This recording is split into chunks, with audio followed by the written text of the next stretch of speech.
Hi students, നമുക്ക് ഫിസിക്സിൻ്റെ balance എടുക്കാം. ഇപ്പോൾ ഒരു ക്വസ്റ്റ്യനാണ്.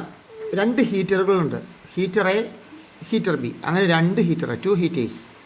ഒന്നാമത്തെ ഹീറ്റർ 230 വോൾട്ടിലാണ് വർക്ക് ചെയ്യുന്നത്. അതിൻ്റെ പൊട്ടൻഷ്യൽ ഡിഫറൻസ് 230 വോൾട്ടാണ്. ഒരേ വീട്ടിലെ ഹീറ്ററാണ്. അപ്പോൾ രണ്ടാമത്തെ ഹീറ്ററും 230 വോൾട്ടിൽ തന്നെയാണ് വർക്ക് ചെയ്യുന്നത്. കാരണം നമ്മുടെ സപ്ലൈ, നമ്മുടെ ഇന്ത്യയിലെ സപ്ലൈ എന്ന് പറഞ്ഞാൽ 230 വോൾട്ടാണ്. അപ്പോൾ രണ്ട് ഹീറ്ററും 230 വോൾട്ടിൽ തന്നെയാണ് വർക്ക് ചെയ്യുന്നത്. 230 വോൾട്ടിലാണ് രണ്ട് ഹീറ്ററും പ്രവർത്തിക്കുന്നത്. ഇനി റെസിസ്റ്റൻസ് തന്നിട്ടുണ്ട്. ഒന്നാമത്തെ ഹീറ്ററിൻ്റെ റെസിസ്റ്റൻസ് എന്ന് പറയുമ്പോൾ പ്രതിരോധം തന്നിട്ടുണ്ട് 1150 ഓം. രണ്ടാമത്തെ ഹീറ്ററിൻ്റെ 460 ഓം തന്നിരിക്കുന്നു. അപ്പോൾ റെസിസ്റ്റൻസ് വ്യത്യാസമാണ്. ഇനി തന്നിരിക്കുന്നത് എന്താണ്? ഇനി തന്നിരിക്കുന്നത് നമുക്ക് സമയമാണ്. രണ്ട് ഹീറ്ററും എന്താണ് 5 മിനിറ്റ് വീതമാണ് പ്രവർത്തിക്കുകയുള്ളൂ. രണ്ട് ഹീറ്റർ 5 മിനിറ്റ് വീതമാണ് പ്രവർത്തിക്കുകയുള്ളൂ. അപ്പോൾ എന്തൊക്കെയാണ് ഈക്വൽ? പൊട്ടൻഷ്യൽ ഡിഫറൻസ് ഈക്വലാണ് ഇവയുടെ. പിന്നെയോ പൊട്ടൻഷ്യൽ ഡിഫറൻസ് ഈക്വലാണ്, സമയം ഈക്വലാണ് അല്ലേ, അവയുടെ സമയം. ഇപ്പോൾ വോൾട്ടതയും സമയം, പൊട്ടൻഷ്യൽ വ്യത്യാസവും സമയം എന്താണ് ഒരേപോലെയാണ് ഇരിക്കുന്നത് അല്ലേ. ഇനി വേറെന്താണ് തന്നിരിക്കുന്നത്? റെസിസ്റ്റൻസ് വ്യത്യാസമുണ്ട്. ഇപ്പോൾ രണ്ടിലും ഉണ്ടാകുന്ന താപം കണക്കാക്കുക. Calculate the heat produced in each heater. അപ്പോൾ ഫസ്റ്റ് ഹീറ്ററിലെ ഹീറ്റ് ആണെങ്കിൽ നമുക്കറിയാം H ആണെങ്കിൽ I²RT ആണ്. ഇവിടെ നമുക്ക് I ഇല്ല. I കണ്ടുപിടിക്കണം. I കണ്ടുപിടിക്കാനുള്ള ഫോർമുല ഞാൻ പറഞ്ഞല്ലോ. I = V/R ആണ്. That is I = V/R. എത്രയാണ് V എന്ന് പറയുന്നത്? 230 വോൾട്ടാണ്. R എന്ന് പറയുന്നതോ 1150 ആണ്. അപ്പോൾ V/R ഇത് ഡിവൈഡ് ചെയ്യുമ്പോൾ 0.2 ആംപിയർന്ന് കിട്ടും. അതുപോലെ തന്നെ ഇവിടെയും കറണ്ട് കാണണം, ഇവിടെയും V/R കാണണം. ഇവിടുത്തെ V/R എന്ന് പറയുന്നത് V എന്ന് പറയുന്നത് 230 വോൾട്ടാണ്. ഇനി റെസിസ്റ്റൻസ് പ്രതിരോധം എന്ന് പറയുന്നത് 460 ആണ്. ഇത് ഡിവൈഡ് ചെയ്യുമ്പോൾ 0.5 ആംപിയർന്ന് കിട്ടും. നിങ്ങൾ പുറത്തിന് I 0.2 ആംപിയർ, രണ്ടാമത്തെ I 0.5 ആംപിയർന്ന് കിട്ടി. അപ്പോൾ നമുക്ക് ഒന്നാമത്തെ ഹീറ്ററിലെ H കാണാം, താപം കാണാം. ഒന്നാമത്തെ ഹീറ്ററിലുണ്ടാകുന്ന താപം എന്ന് പറയുന്നത് നമുക്ക് I²RT ആണ്. I എന്ന് പറയുമ്പോൾ എന്താണ്? 0.2 സ്ക്വയർ എന്ന് പറയുമ്പോൾ 0.2 × 0.2 × R എന്ന് പറയുന്നത് റെസിസ്റ്റൻസ് എന്ന് പറയുമ്പോൾ എത്രയാണ്? R ഉണ്ടോ? റെസിസ്റ്റൻസ് 1150. T എന്ന് പറയുന്നത് 5 മിനിറ്റ് അല്ലേ. 5 മിനിറ്റ് എന്ന് പറയുമ്പോൾ എത്രയാണ്? 5 മിനിറ്റ്. ഇവിടെ 5 മിനിറ്റ് അല്ല. 5 മിനിറ്റ് എന്ന് പറയുമ്പോൾ 5 × 60 സെക്കൻഡ്. അപ്പം 300 മിനിറ്റാണ്. രണ്ട് കേസിലും 300 സെക്കൻഡാണ്. 300 സെക്കൻഡ്. അപ്പോൾ ഇത്രയും നമ്മൾ ചെയ്യണം. ഇത്രയും നമ്മൾ ചെയ്ത് കഴിയുമ്പോൾ നമുക്ക് 13,800 ജൂളെന്ന് ഒന്നാമത്തേന് താപം കിട്ടും. രണ്ടാമത്തെ H = I²RT ഇട്ട് തന്നെ നമുക്ക് ചെയ്യാം. അപ്പോൾ ഇതുപോലെ തന്നെ 0.5 ആണ് അവിടെ I. അപ്പോൾ I² എന്ന് പറയുമ്പോൾ 0.5 × 0.5 × റെസിസ്റ്റൻസ് 460 ആണ്. സമയം അതുപോലെ തന്നെ 300 തന്നെയാണ്. ഇതിങ്ങനെ ചെയ്യുമ്പോൾ 34,500 ജൂളെന്ന് കിട്ടി. ഇവിടെ 13,800 ജൂൾ, ഇവിടെ 34,800 ജൂൾ. അതെന്താണ് ഹീറ്റ് അങ്ങനെ വ്യത്യാസപ്പെടാൻ കാരണം? എന്താണ് അതിൻ്റെ താപം വ്യത്യാസപ്പെടാൻ കാരണം അറിയാമോ? ഇവിടെ എന്താണ് വ്യത്യാസമുള്ളത്? പ്രതിരോധം മാത്രമേ വ്യത്യാസമുള്ളൂ. രണ്ടാമത്തെ ഹീറ്ററിൻ്റെ റെസിസ്റ്റൻസ് ആണ് ഡിഫറൻസ് ഉള്ളൂ. രണ്ടാമത്തെ ഹീറ്ററിൻ്റെ റെസിസ്റ്റൻസ് എന്ന് പറയുന്നത് കുറവാണ് അല്ലേ. രണ്ടാമത്തെ ഹീറ്ററിൻ്റെ പ്രതിരോധം എത്രയാണ്? 460 അതിൻ്റെ റെസിസ്റ്റൻസ്. ഒന്നാമത്തെ ഹീറ്ററിൻ്റെ പ്രതിരോധം റെസിസ്റ്റൻസ് എന്ന് പറയുന്നത് 1150. അപ്പോൾ റെസിസ്റ്റൻസ് കുറയുമ്പോൾ എന്ത് സംഭവിക്കും? റെസിസ്റ്റൻസ് കുറഞ്ഞു അല്ലേ. റെസിസ്റ്റൻസ് കുറയുമല്ലേ ഇതേ. റെസിസ്റ്റൻസ് കൂടുകയല്ല, റെസിസ്റ്റൻസ് കുറയുകയാണ് ചെയ്തത്. അപ്പോൾ റെസിസ്റ്റൻസ് കുറയുമ്പോൾ എന്ത് സംഭവിക്കും? റെസിസ്റ്റൻസ് കുറഞ്ഞപ്പോൾ H കൂടും, ഹീറ്റ് കൂടുകയാണ് ചെയ്യുന്നത്. റെസിസ്റ്റൻസ് കുറയുമ്പോൾ ഹീറ്റ് കൂടുകയാണ് ചെയ്യുന്നത്. അത് എന്തുകൊണ്ടായിരിക്കും അങ്ങനെ? ഇവിടെ നോക്കിക്കേ, ഇവിടെ കറണ്ട് എത്രയാണ്? 0.2. ഇവിടെ കറണ്ട് 0.5 ആണ്. പ്രതിരോധം കുറയുമ്പോൾ കറണ്ട് കൂടും. അതുകൊണ്ടാണ് ഹീറ്റ് കൂടുന്നത്. കറണ്ട് കൂടിയാൽ ഹീറ്റ് കൂടുമല്ലോ. ഇവിടെ ചോദ്യമുണ്ട്, രണ്ട് ഹീറ്ററിലെയും താപം കാണുക. രണ്ട് ഹീറ്ററിലെയും താപം കണ്ടു. How does the change in resistance influence the heat developed എന്നാണ് ചോദിച്ചിരിക്കണേ. പിന്നെ പ്രതിരോധം വ്യത്യാസപ്പെടുമ്പോൾ ഉണ്ടാവുന്ന താപം എങ്ങനെ വ്യത്യാസപ്പെടുന്നു? പ്രതിരോധം കുറയുമ്പോൾ എന്ത് സംഭവിക്കും? പ്രതിരോധം കുറയുമ്പോൾ കറണ്ട് കൂടും. പ്രതിരോധം കുറയുമ്പോൾ കറണ്ട് കൂടും. അതിൻ്റെ ഫലമായിട്ട് താപം കൂടും. When potential difference decreases the current increases and heat also increases. മനസ്സിലായില്ലേ? അപ്പോൾ നമ്മൾ ആ കറണ്ട് കണ്ടുപിടിക്കുന്നുണ്ട്. പ്രതിരോധം വ്യത്യാസം വരുമ്പോൾ കറണ്ടിനെ എങ്ങനെ സ്വാധീനിക്കും? How does the change in resistance influence the heat എന്ന് പറയുമ്പോൾ എന്താണ്? രണ്ടിൻ്റെ ഐ കണ്ടുപിടിക്കണം. ആദ്യത്തേൻ്റെ പ്രതിരോധം വെച്ച് ഐ കണ്ടുപിടിച്ചു 0.2 ആംപിയർ. രണ്ടാമത്തേൻ്റെ ഐ കണ്ടുപിടിച്ചു 0.5 ആംപിയർ. അപ്പോൾ എന്താണ്? പ്രതിരോധം കുറയുമ്പോൾ കറണ്ട് കൂടും, അതുകൊണ്ട് ഹീറ്റും കൂടുമെന്ന് നമുക്ക് മനസ്സിലാക്കാം. ഇനി രണ്ടിൻ്റെയും കറണ്ട് കാണാനാണ് ചോദിച്ചത്. രണ്ട് ഹീറ്ററിൻ്റെ കറണ്ട് നമ്മൾ കണ്ടുപിടിച്ചു. അവർ കണ്ടുപിടിക്കാതെ ചെയ്തിരിക്കുന്നത്, നമ്മൾ കണ്ടുപിടിച്ച് ചെയ്താൽ എളുപ്പമുണ്ട്. Why does the heater having low resistance get heat more? Resistance കുറഞ്ഞ ഹീറ്റ് കൂടുതൽ ചൂടുണ്ടാക്കാൻ കാരണം, ഹീറ്റ് ഉണ്ടാവാൻ കാരണം എന്താണെന്ന്? പ്രതിരോധം കുറഞ്ഞ ഹീറ്ററിനല്ലേ താപം കൂടുതൽ? അതെന്താ കാരണം എന്ന്? പ്രതിരോധം കുറയുമ്പോൾ കറണ്ട് കൂടും. Intensity of current when resistance decreases the intensity of current increases and heat increases. പ്രതിരോധം കുറയുമ്പോൾ കറണ്ട് കൂടുകയും അതിൻ്റെ ഫലമായി താപം കൂടുകയും ചെയ്യുന്നു. അപ്പോൾ ഓവറോൾ നമ്മൾ മലയാളത്തിൽ ആദ്യം പറയാം. 2 ഹീറ്റർ തന്നിരിക്കുന്നു. 2 ഹീറ്ററും 230 വോൾട്ടിലാണ് പ്രവർത്തിക്കുന്നത്. 2 ഹീറ്ററും 5 മിനിറ്റ് നേരമാണ് പ്രവർത്തിക്കുന്നത്. ഓക്കെ, രണ്ടിൻ്റെയും പ്രതിരോധ വ്യത്യാസമുണ്ട്. പ്രതിരോധം കുറവുള്ള ഹീറ്ററിൻ്റെ കറണ്ട് കണ്ടുപിടിച്ചപ്പോൾ വളരെ കൂടുതലാണെന്ന് മനസ്സിലായി. പ്രതിരോധം കുറവുള്ള ഹീറ്ററിൻ്റെ കറണ്ട് കണ്ടുപിടിച്ചപ്പോൾ അതും കൂടുതലാണെന്ന് മനസ്സിലായി. പ്രതിരോധം കുറയുമ്പോൾ കറണ്ട് കൂടുകയും തൽഫലമായി താപം കൂടുകയും ചെയ്യുമെന്ന് മനസ്സിലായി. ഇംഗ്ലീഷ് പറഞ്ഞാൽ 2 heaters are given. Each heater work at 230 volt and it work for 5 minutes, that is 300 seconds. When we calculate the heater which has greater resistance or low resistance has more heat energy, because when resistance decreases current increases and heat also increases. ഇത്രയും കാര്യങ്ങളാണ് നമ്മളിതിൽ നിന്ന് ഇപ്പോൾ പഠിച്ചത്. അപ്പോൾ കൃത്യമായിട്ട് ഇതൊന്ന് മനസ്സിലാക്കുക. നമുക്ക് 2 റെസിസ്റ്ററുകൾ, 2 പ്രതിരോധകങ്ങൾ. ഇത് പ്രതിരോധം 1, 2.2 ഓം, 2.2 ഓം പ്രതിരോധം. പിന്നെ ഇതൊരു പ്രതിരോധം 1 ഓം പ്രതിരോധമുള്ള 2 പ്രതിരോധകങ്ങൾ. അപ്പോൾ ഇതിന് വോൾട്ട് മീറ്ററായിട്ട് പ്രത്യേകം ഘടിപ്പിക്കാം. ഇതിനകത്ത് ഈ പ്രതിരോധത്തിൽ മാത്രം വരുന്ന വോൾട്ടേജ് എത്രയാണെന്ന് അറിയാം. ഇതിനെയും വോൾട്ട് മീറ്ററായിട്ട് നമുക്ക് ഘടിപ്പിക്കാം. ഈ വോൾട്ട് മീറ്ററിൽ മാത്രം വരുന്ന പ്രതിരോധം എത്രയാണെന്ന് അറിയാൻ വേണ്ടി. മനസ്സിലായില്ലേ? ടോട്ടൽ ഒരു വോൾട്ട് മീറ്ററിലോട്ട് കൊടുക്കാം. എന്തിനാണെന്നറിയാമോ? ഇതിലുള്ള പ്രതിരോധം എത്രയാണെന്ന് അറിയണം.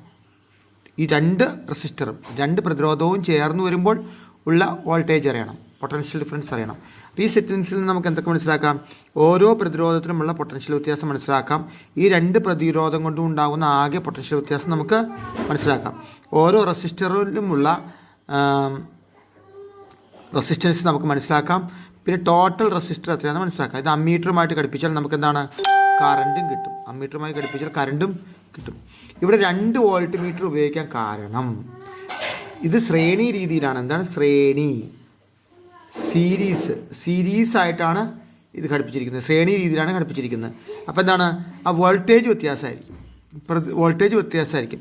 പക്ഷെ അമ്മീറ്റർ ഒരെണ്ണേ ഘടിപ്പിച്ചിട്ടുള്ളൂ. കാരണം എന്താണ്? ആ കറണ്ട് സെയിം ആയിരിക്കും. ഇപ്പോൾ തന്നെ അതിൻ്റെ തിയറി നിങ്ങൾക്ക് മനസ്സിലായിട്ടുണ്ട്.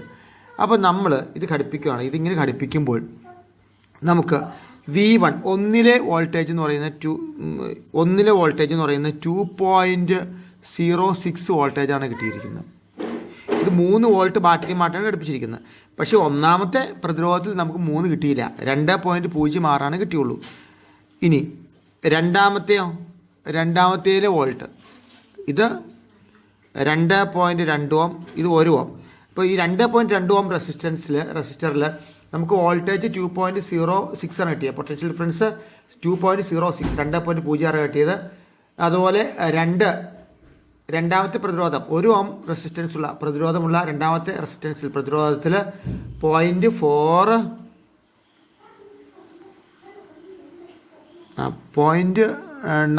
ആണ് കിട്ടിയത്. 0.94 ആണ് കിട്ടിയത്. അപ്പോൾ ടോട്ടൽ 3 വോൾട്ട് ഉണ്ട്. അപ്പോൾ എഫക്റ്റീവ് വോൾട്ടേജ് എന്താണ്? രണ്ടിലും കൂടി ചേർന്നുള്ള വോൾട്ടേജ് 3 വോൾട്ടേജ് ആണ്.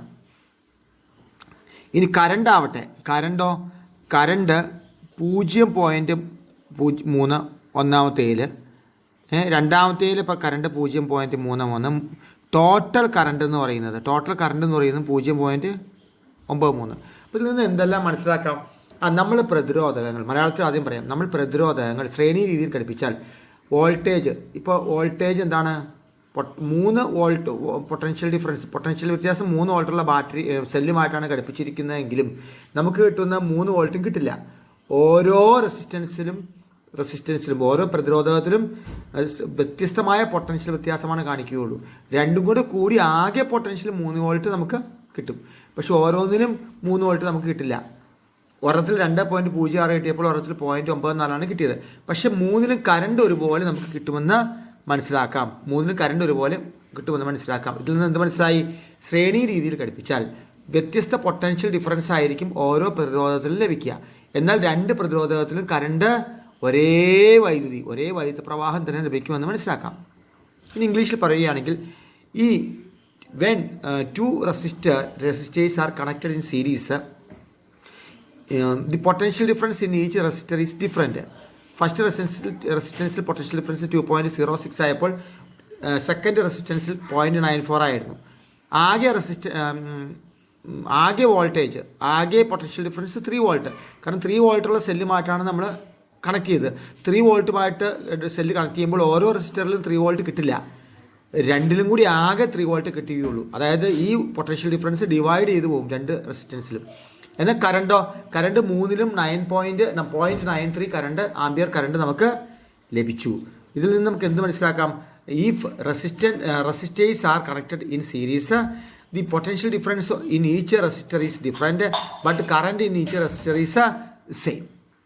ഇതാണ് നമുക്ക് മനസ്സിലാക്കാവുന്നത്. ഇനി നമുക്കിതൊന്ന് പാരലായിട്ട് ഘടിപ്പിച്ച് നോക്കാം. നോക്കുമ്പോൾ എന്താണ് പ്രശ്നം നോക്കാം.